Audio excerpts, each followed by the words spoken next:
Bugun ertalabdan finish chizig'ida yana sammoyka uchun suv filtr apparatimiz chiqib ketyapti. Javohir akam boshchiligida. Hozir bir kamchiligini sezib qoldik. Stop knopka yaxshi emasligini bosib ko'rdi. Yigitlar ishlamayapti deb prognoz bo'lgandan keyin almashtirdik hozir sразу joyida. Bu Yakkabog' tumaniga chiqib ketyapti. Sammoy uchun sammoyka varianti, loy filtrlari, hamma narsasi bilan birga komplekt. Bu Qarshi shahridagi magazindan chiqib ketyapti. Umida choyxonadan kirib kelish, Surxondaryodanki, Dehqonoboddanki.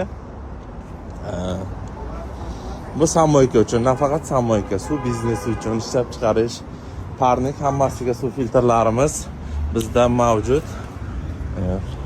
Javohir aka, nimadir deng. Mana shunaqa suv filtrlar bo'ladi. Hozir Yakkabog' tumaniga servis ham ketyapti. Qayerda qanaqa suv filtr qo'ygan bo'lsak, bu filtrni o'rnatgandan keyin bir qator hammasi ko'rib chiqiladi.